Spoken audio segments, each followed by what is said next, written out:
Is President Obama timid and passive in how he's handling the crisis in Iran? Well, that's what Senator Lindsey Graham says about the president. Timid and passive. He joins us live here in Washington. Timid and passive.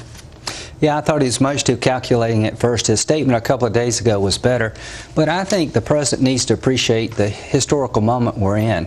The people who've taken to the streets in Tehran, this young lady, are very upset with their government. They're willing to die to bring out a better Iran. And the president's the leader of the free world.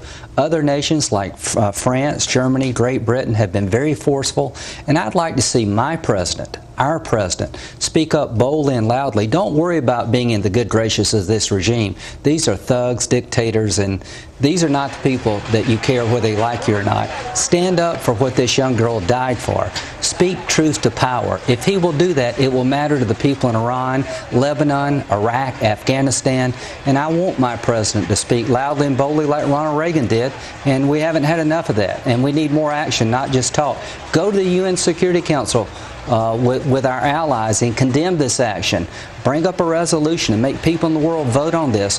Increase sanctions against this rogue regime and make a speech inspiring people to fight for their freedom. Are you saying that he needs to have a tear down this wall speech? Is that what you're talking about? Because, I mean, is that where we are? Yeah, I think this is a moment where it really matters. The Pope and Ronald Reagan inspired people, and this president, to his credit, is one of the great orators of our time. I'd like to see him to go to a place like the Statue of Liberty and speak boldly for this young lady who died. Why hasn't he? We're on June 22nd, I guess, and the election was on the 12th of June, so we're 10 days into this, but this has been a sort of growing event. This calculation you have to make, you don't want to let the Iranian regime say this is an American-inspired revolution. Well, that's a lie. It's not. This is coming from people in the street. He's worried too much about how they can use his statements against us. They're going to lie to their people about us. You know what's so interesting? It's almost like, I mean, the reason why... So don't worry about them. The reason why I think North Korea is as it is largely because there's no information going in or out. Right. I think it's profoundly significant how little information is going in and out of Iran from the Western world, and even that these telecom companies created a method so that the Iranian government could actually sort of stuff stuff the communication channels so that things can't get out. Well, trust me, it will get into Iran. Look what we're seeing through these amateur videos, the tweetering revolution. If the president spoke about the inherent right of every person like this young lady to be free in Iran, Afghanistan, Iraq, it would get into Iran. And these signs are in English. They know we're watching them. These protesters are trying to send a message to us, to the freedom-loving world, and we need to send a message back to them. You know, what happens if this ends short of a revolution and sort of a changing of the guard, so to speak?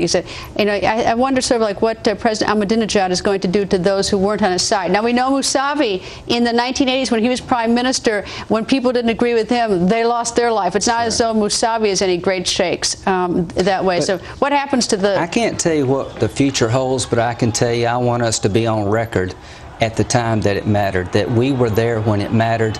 And I believe things can change fundamentally in Iran, and there's no going back now. And we need to empower these people. We need to put pressure on this regime, and the president needs to speak loudly and boldly. Now, whether or not this works, I know that being consistent with our values, we should speak louder, like the French, the Germans, and the British have done. And I'd like to see the president do more, because he can change things.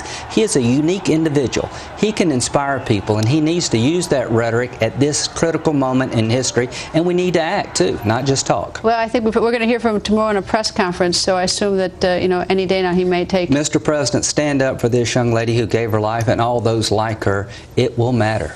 Senator, thank you, sir. Thank you.